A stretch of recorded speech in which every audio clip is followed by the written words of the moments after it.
Hi friends! ఈరోజు మన స్వప్న కిచెన్‌లో మరో సరికొత్త వంటతో మీ ముందుకొచ్చాను. అదే తెల్ల జొన్నలతోటి గట్క చేయటం ఎలాగో, లేదు గట్క అంటారు, సంగటి అంటారు, జొన్న అన్నం అంటారు. ఇది ఎలా చేయాలో నేనిప్పుడు మీకు చూపిస్తాను. ఒక్కొక్క ప్రాంతంలో ఒక్కొక్క విధంగా పిలుస్తారు కానీ, చేసే పద్ధతి మాత్రం ఒక విధంగా ఉంటుంది. దానికోసం నేనిప్పుడు ఈ గ్లాస్ తోటి 2 గ్లాసుల తెల్ల జొన్నలండి ఇవి. దీనికోసం తెల్ల జొన్నలు తీసుకోవచ్చు, పచ్చ జొన్నలైనా తీసుకోవచ్చు. నేను తెల్ల జొన్నలు వాడుతున్నాను. సో, 2 గ్లాసుల జొన్నలు తీసుకున్నాను. వీటిని మనము 6, 7 అవర్స్ కంపల్సరీ నానబెట్టుకోవాలండి. నానబెట్టుకోకపోతే ఇవి కరెక్ట్‌గా రావు జొన్నలకు. అనేది మెత్తగా ఉడకదు. సో, ఎవరైతే ముందుగా నా వీడియోని చూస్తున్నారో, నా వీడియోకి ఒక లైక్, షేర్ అండ్ సబ్స్క్రైబ్ చేసి మీ ఫ్రెండ్స్‌కి, రిలేటివ్స్‌కి ఫార్వర్డ్ చేసి చూడండి. నేను జొన్నలని నైట్ అంతా నానబెట్టాను. ఒక 4, 5 సార్లు కడిగి నానబెట్టినాను. చూడండి ఇలా అయినాయి. నానబెట్టడం వలన కొంచెం మంచిగా నానుతాయి అన్నమాట. జొన్నలు బాగా ఎండిపోయి ఉంటాయి కదా! చూడండి ఇట్లా కొంచెం మెత్తదనానికి వస్తాయి. వీటిని ఇప్పుడు వాటర్‌లో నుంచి తీసేయాలి. స్ట్రెయిన్ చేసుకోవాలి. చూడండి జొన్నలను ఇలా స్ట్రెయిన్ చేసి ఇందులో తడి పోవాలి కానీ పచ్చిదనం పోకూడదు. అనంటే ఒక పల్చటి క్లాత్‌లో అయినా ఆరబెట్టుకోవచ్చు. లేదంటే నేను తీసుకునేది తక్కువ క్వాంటిటీ కాబట్టి ఇలా స్ట్రెయినర్‌లోనే పల్చగా ఆరబెట్టుకొని ఒక 5-10 నిమిషాలు ఉంచేస్తే దీంట్లో తడి అంతా కిందికి వెళ్ళిపోతుంది. జొన్నల్ని అప్పుడు మనం మిక్సీ వేసుకోవాలి. సో, ఇది ఇప్పుడు ఒక 5-10 నిమిషాలు ఇలా వదిలేయాలి. చూడండి 5-10 మినిట్స్ అయిపోయినాక వీటిని ఫ్యాన్ గాలికైనా ఆరబెట్టుకోవచ్చండి. ఎండలో అయినా ఆరబెట్టుకోవచ్చు. కానీ ఎక్కువసేపు పెట్టద్దు. 5-10 నిమిషాలు అంతే. ఇలా తయారైపోతాయి. ఇప్పుడు వీటిని మిక్సీలో వేసుకుందాం. వీటిని ఎక్కువ మిక్సీ కంటిన్యూగా పట్టొద్దండి. పల్స్ ఆపుకుంటూ రవ్వలాగా పట్టుకోవాలి. చూడండి ఇలా అయిపోయింది. వీళ్ళు ఎంతమందికి జొన్నన్నం తెలుసండి? నాకు కామెంట్ బాక్స్‌లో కామెంట్ పెట్టండి. మీరు ఏ ఊరు నుంచి చూస్తున్నారు? మీకు ఎటువంటి వంటలు ఇష్టపడతారో నాకు కామెంట్ బాక్స్‌లో కామెంట్ చేయండి. చూడండి ఇలా ఆరినట్టు కావాలి కొంచెం. ఇప్పుడు వీటికి మనం మిక్సీ చేసుకుందాం. చూడండి పలుకు జొన్నలు అనేవి ఇట్లా రవ్వలాగా తయారవుతాయి. ఓకే. అదే కంటిన్యూ పట్టేస్తే పిండిలాగా తయారైపోతాయి. సో, ఇలా రవ్వలాగా తయారు చేసుకోవాలి.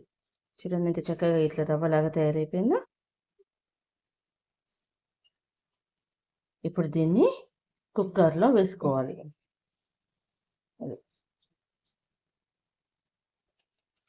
గిన్నెలోనైనా పెట్టుకోవచ్చు కానీ కుక్కర్లో అయితే మెత్తగా ఉడుకుద్ది. గిన్నెలో ఎక్కువ టైం తీసుకుంటుంది. కుక్కర్లో విజిల్ ఇప్పిస్తే సరిపోతుంది. ఇప్పుడు 1 గ్లాస్ రవ్వకి 4 గ్లాసుల నీళ్ళు చొప్పున ఏ గ్లాస్ అయితే జొన్నలు తీసుకున్నామో ఆ గ్లాస్ తోటి 1 గ్లాస్ రవ్వకి 4 గ్లాసుల నీళ్ళ చొప్పున వేయాలి. నేను 2 గ్లాసులు తీసుకున్నాను కాబట్టి 8 గ్లాసుల నీళ్ళు వేయాలి.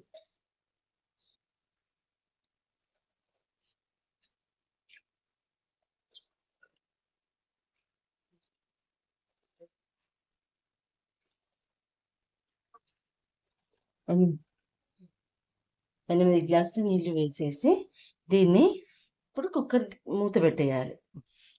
చూడండి ఇప్పుడు కుక్కర్ మూత పెట్టేసి నార్మల్ ఫ్లేమ్లోనే పెట్టాలండి. సిమ్లో అన్నా పర్లేదు. 5-6 విజిల్లు ఇప్పించేస్తే మనకు అన్నం అనేది చాలా మంచిగా ఉడుకుద్ది. చిన్న పిల్లలు కూడా తిని ఇష్టపడేలాగా ఉడుకుద్ది. ఇలా కుక్కర్ మూత పెట్టేసి సిమ్లో పెట్టుకొని 4-5 విజిల్లు ఇప్పించుకోవాలి. అంటే మన గట్క అనేది ఇలా ఉడికిపోయింది. ఇది ఉడికింది లేదు అనేది ఎలా తెలుస్తుంది అంటే కుక్కర్ తీసినప్పుడు నాకు కొంచెం లూజ్గా అనిపించింది. అందుకే కుక్కర్ మూత తీసి కూడా కొంచెం దగ్గరికి ఉడికిస్తున్నాను. అందుకే చూడండి ఇలా ముట్టుకుంటే రవ్వ అనేది నా చేతికి ఇలా మెత్తగా తగులుతుంది. ఇలా ఉడికినప్పుడు మనకు గట్క అనేది ఉడికిపోయినట్టు. ఇది చల్లారినాక గట్టి పడుతుంది. సో ఇంకా కొంచెం ఉడికించి నేను స్టవ్ బంద్ చేస్తాను. ఇది చూడండి మన జొన్న గట్క అనేది రెడీ అయిపోయింది. ఇలా డైట్లో కూడా డైట్ ఉన్న వాళ్ళు, బరువు తగ్గాలనుకున్న వాళ్ళు, వెయిట్ లాస్ అవ్వాలనుకున్న వాళ్ళు, డయాబెటీస్ ఉన్న వాళ్ళు ఎంతో ఈజీగా ప్రిఫర్ చేయగలిగే జొన్న గట్కాను మీరు కూడా ఇలా సింపుల్గా చేసుకొని మీకు ఇలా వచ్చిందని కామెంట్ బాక్స్లో కామెంట్ పెట్టండి. నా వంటలు నచ్చితే నా ఛానల్కి లైక్, షేర్ అండ్ సబ్స్క్రైబ్ చేయండి. ఇది ఇప్పుడు ఇలా లూజ్ ఉందని అనుకోవద్దండి. ఇది చల్లగా అయిపోయినాక మంచి గట్టిగా అయిపోతుంది. వేడి మీద ఉంది కాబట్టి కొంచెం లూజ్గా అనిపిస్తుంది. చల్లారితే గట్టిగా అయిపోతుంది. సో దీన్ని కొంతమంది తాలింపు కూడా వేస్తారు, ఆయిల్లో ఆనియన్ అవి ఇవి పచ్చిమిర్చి వేసి. కానీ డైట్ కోసం తింటున్నాం కాబట్టి తాలింపు వేయట్లేదండి. వితౌట్ ఆయిల్ తినాలి కాబట్టి ఉట్టిగానే ఉడకపెట్టేసుకొని ఏదైనా చట్నీ అయినా లేదంటే పెరుగుతోటి బాగుంటుంది. ఈ స్టేజ్లో నేను బంద్ చేసినాను. మీరు కూడా ఇలా చేసుకొని ఎలా వచ్చిందని కామెంట్ బాక్స్లో కామెంట్ పెట్టండి. మీరు ఏ ఊరు నుంచి చూస్తున్నారు, మీ ఊర్లో దీన్ని ఏం పేరుతో పిలుస్తారో నాకు చెప్పండి. నా వంటలు నచ్చితే నా ఛానల్కి లైక్, షేర్ అండ్ సపోర్ట్ చేయండి. స్వప్న స్వగృహ కిచెన్. Thank you.